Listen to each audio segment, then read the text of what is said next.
Travis Kelce and Taylor Swift touched down in Venice on Thursday, July 3rd, greeted by the humid, golden Italian summer and a wave of anticipation that seemed to ripple through the city.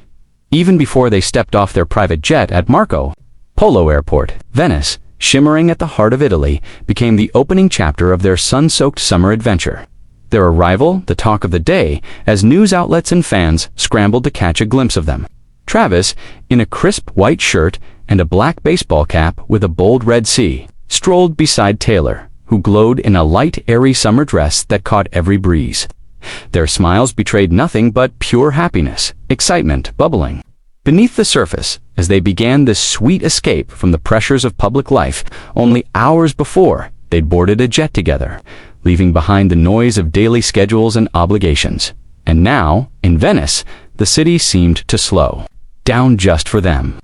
According to someone close to the couple, they hopped on the plane right after wrapping up the latest episode of the New Heights podcast, squeezing in this trip before Travis heads back to Kansas City Chiefs training camp at month's end. Venice. It was always Taylor's dream. She loved the city's ancient beauty, its winding canals, its layers of art and history. Travis wanted to make that dream real.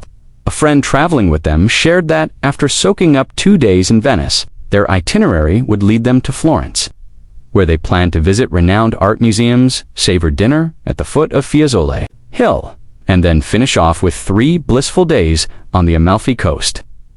A hidden slice of paradise Travis called his special surprise for Taylor. Taylor, meticulous as ever, booked a private villa perched above the sea. Its infinity pool reflecting the sky, citrus gardens perfuming the air, and a generous balcony made for watching the sun dip below the water, side by side. Photos from the airport showed her close to Travis, her gaze gentle and content. Her luggage pared down to a small suitcase and a simple handbag, signaling that she was here for the experience, not the spectacle. Travis, never far from her side, radiated his trademark easygoing charm. An airport employee was quick to note how different they were from other celebrities. Humble and grateful, always thanking the staff and exchanging shy smiles with each other. Their evenings in Venice were carefully planned, inspired by a list of must-try restaurants that included Osteria alle Testiere for its legendary seafood pasta and Ristorante Quadri, where the table overlooked the bustling San Marco Square. Travis, always up for hearty food, couldn't wait for authentic Neapolitan pizza, while Taylor dreamed of sampling tiramisu in a tiny cafe behind an old stone church, a tip from a friend. Taylor revealed she wanted their nights to be simple and slow, sipping white wine, watching the sky turn pink and gold, listening to soft music drifting from her specially curated Italian playlist. This was the first vacation where the world would not intrude. No concerts, no red carpets, no game day. Adrenaline, just the two of them, hearts wide open, exploring new corners of a storied country together. Taylor's close friends said she seemed lighter than she had in years, her laughter ringing out, her days unhurried, her energy focused on small joys and shared moments. Word of their arrival spread fast, catching fire on social media as fans spotted their silhouettes in the airport and snapped secret photos.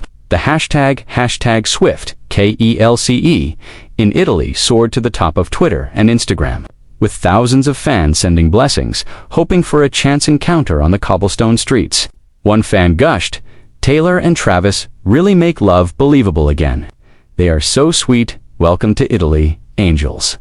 The city's pulse seemed to match the couple's, and for a moment, Venice belonged to them. The next morning, they slipped out early, blending in with tourists and locals as they strolled along quiet canals and ducked beneath the shade of stone bridges. They held hands, unhurried, stopping to watch gondolas drift past and to peer into tiny shops selling hand-blown glass. A local florist recognized Taylor and quietly handed her a bouquet of wildflowers, which she carried all morning, the colors bright against her dress. They stopped for espresso at a cafe overlooking the water, laughing as Travis tried to order in Italian, his accent drawing a smile from the barista. Fans who happened to be nearby snapped quick, blurry photos, but no one interrupted them. The city seemed to agree to a silent pact to let them be. Subscribe now for more exclusive updates on their romantic getaway and all the latest celebrity stories. Their afternoon was spent exploring the Doge's palace, where they wandered through shadowy halls lined with centuries-old paintings. Taylor paused to admire the intricate ceilings, while Travis marveled at the sheer scale of the place. Lingered in sunlit courtyards, lost in whispered conversation, and then ducked out onto the palace's balcony, where the city stretched in every direction, red rooftops and blue water glistening below. Later, they shared a quiet lunch at a tiny trattoria tucked away from the crowds, ordering too many antipasti and laughing as they tried to guess the ingredients in each bite. Evenings were for candlelit dinners, the glow flickering over their faces as they shared plates of seafood, fresh pasta, and sweet local wine. Music played softly in the background, and Taylor would sometimes close her eyes, letting the melody wash over her while Travis watched her with an easy, contented smile. On their final night in Venice, they took a private gondola ride, gliding through silent canals as the stars blinked to life overhead. The gondolier sang softly, his voice echoing off the stone walls.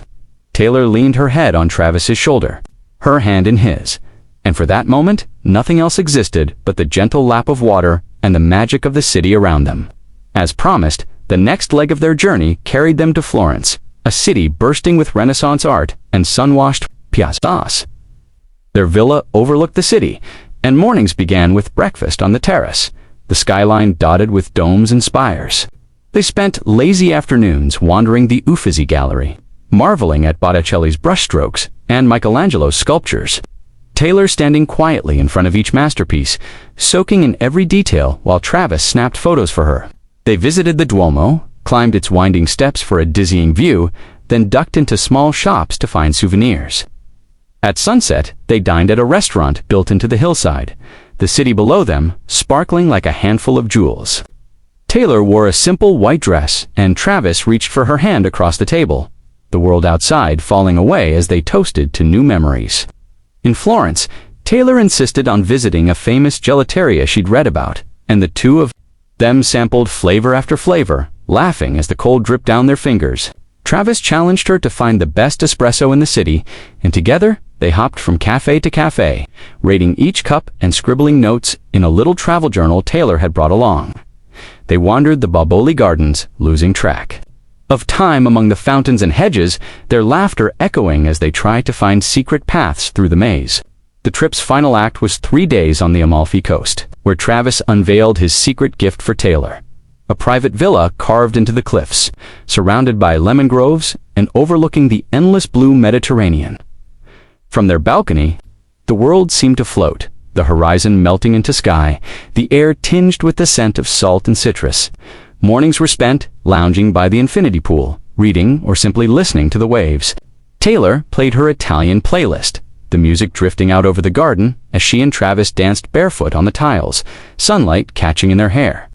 Lunches were picnics on the sand, the two of them sprawled out on striped towels, sharing slices of fresh fruit and laughing as seagulls circled overhead.